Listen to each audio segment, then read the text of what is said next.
bonjour, on est parti pour les premières phases du jeu Path of Civilization que Fabien va nous expliquer. On va parler directement de la phase A qui est, moi je trouve que c'est le cœur du jeu. C'est quand on rentre là-dedans, on se dit ok, il y a tellement de possibilités avec des choix si simples. Oh oui, torturé. La phase A, c'est on va dire vraiment la phase principale, puisque c'est celle qui décide de l'orientation de notre stratégie pour le tour et de ce que va faire vraiment notre civilisation. D'accord. Elle se concrétise comment durant la phase A? C'est durant une phase simultanée. C'est une phase durant laquelle on a normalement classiquement 5 cartes technologies, d'accord, celle du tour précédent plus une qu'on a achetée. Donc forcément, on a 5 cartes technologies. Avec nos 5 cartes technologies, il va falloir les placer sur le plateau. Sur le plateau, si on le regarde, il y a 4 emplacements pour 5 cartes. Ce qui veut donc dire que la 5e carte, on va l'oublier.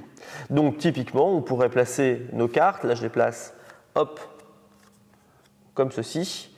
Et puis la dernière carte, on la prendrait et on l'oublierait définitivement jusqu'à la fin de la partie. D'accord. L'endroit où on place les cartes est extrêmement important puisque les cartes technologies, elles ont un côté gauche et un côté droit qui ne font jamais la même chose. Sur le côté gauche, globalement, elles vont permettre de produire des petits cubes comme ça qui vont aller dans les coupelles indiquées par les couleurs et ça va faire des choses différentes. La coupelle spiritualité, c'est pour les followers ou les sages maintenant, les bâtisseurs pour les merveilles, les ambassadeurs pour les leaders, les philosophes qui vont nous permettre d'aider à tirer profit des grands défis de l'humanité ou des unités si on la met dans la coupelle rouge. Donc c'est toujours notre cube qui va être placé ici. Et donc un cube de sa couleur. Qui va directement. Et ça c'est sur la partie gauche des cartes. Ouais. Et cette partie gauche des cartes, elle va être activée si ces cartes-là on les met à gauche. Oui. Par contre, si on les met à droite, elles ne font pas la même chose. Elles vont aider à notre développement technologique. Et comme dans un jeu de civilisation, évidemment, il y a une course technologique qui s'opère. Les cartes qu'on mettra à droite, on active la partie droite des cartes. Et sur toutes les cartes, la partie droite vont permettre de déplacer notre plateau individuel de recherche et de faire progresser ces petits marqueurs et ainsi d'acquérir de nouvelles technologies de mieux en mieux naturellement, de plus en plus performantes. Ouais. Okay. Donc cette phase 1, on la fait tous en même temps. On choisit, on a nos cartes et on choisit si on la met à gauche ou à droite. Et évidemment, elles ne font pas la même chose, elles ne produisent pas la même chose. Et donc on sent tout de suite le dilemme. Oui, est-ce que je préfère avoir un philosophe pour le premier événement qui est ici la chute des empires, ou est-ce que j'aurais préféré générer de la recherche religieuse ou culturelle? Oui, parce qu'en fait, on voit que du côté gauche, ça produit systématiquement un cube de moins que ce que ça va produire à droite en recherche technologique. Exactement. Donc on se dit, est-ce que je vais produire un peu de ça qui va me porter un bonus ou est-ce que je vais plutôt thésauriser pour aller chercher une technologie puissante? Produire tout de suite, ça va permettre de tout de suite gagner quelque chose, alors que faire plus de recherche, ça permet d'acquérir plutôt une nouvelle carte technologie plus forte. Plus forte. Donc il y a une sorte de dilemme permanent qui s'opère entre vous, sachant qu'évidemment, c'est la compétition pour celui qui aura le meilleur générateur, moteur, construire le plus, faire le plus, avoir le meilleur leader, et ainsi de suite. Évidemment. Gagner les batailles, mieux profiter des grands défis de l'humanité. Bref, on sent le... Il y a quand même une précision, quand tu dis qu'on éjecte la carte, on l'oublie pour toujours, oui. Ça veut dire qu'on ne pourra plus s'en servir. Exactement. Mais par contre, ultérieurement, elle sera encore utilisée et comptabilisée dans certaines phases qui pourront apporter des points et des bonus, etc. Tout à fait. On verra qu'il y a une phase de grand défi de l'humanité, on la détaillera, dans lequel on gardera tout ce que votre civilisation a fait dans un domaine particulier. Tout ce qu'elle a réalisé. Imaginons que vous réalisez un événement culturel, par exemple une migration transatlantique qui a eu lieu, s'appelle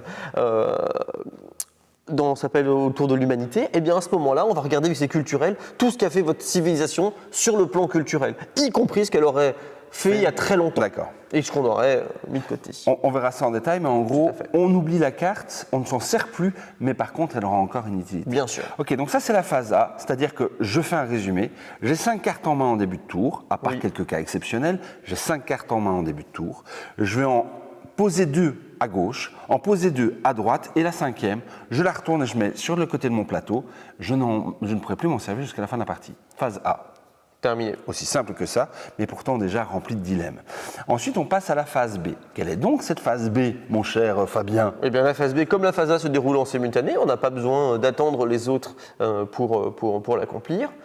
La phase B, si vous voyez le plateau, vous voyez qu'il y a un petit B qui est relié à ce qu'il y a exactement aux cartes technologiques qui sont posées juste à côté. Ça veut dire que les cartes à gauche, on va activer la partie gauche de la carte. Et durant la partie de la carte, ça veut dire produire les cubes correspondants. Les cubes qu'on va placer sont indiqués dans la coupelle de la couleur qui est indiquée sur la carte. Ici, j'ai une maçonnerie. La maçonnerie me permet de placer un bâtisseur, c'est-à-dire un de mes cubes, dans la coupelle grise, puisque le carré ici, il est gris. Carré, coupelle, cube, on sent qu'il y a une sorte d'ergonomie assez simple. Il y a une règle qui est, si je vois un carré, je prends un cube, je le pose dans une coupelle carrée. Exactement. C'est carré, cube, carré, c'est simple. On voit à côté une fonderie. La fonderie me permet de placer 2 cubes, un qui va dans les bâtisseurs, un qui va chez les ambassadeurs. C'est encore extrêmement simple. Tous les joueurs le font simultanément. Ils vont placer leurs petits cubes dans les bonnes coupelles en fonction des cartes qu'ils ont placées sur le côté gauche. Oui, il n'y a pas d'attente vu qu'on gère ses propres cubes et en fait ce sont nos propres cubes qui se transforment en sages, en bâtisseurs, en ambassadeurs, en philosophes ou en unités quand je les place dans la coupelle qui est adaptée. Donc on sait toujours combien on a d'ambassadeurs à disposition ou de bâtisseurs vu qu'on regarde sa propre couleur. Ok, c'est très logique. Une petite précision, on voit, il y a un petit rappel s'appelle en bas de notre plateau qui nous rappelle l'ordre des phases et ce qui s'y passe.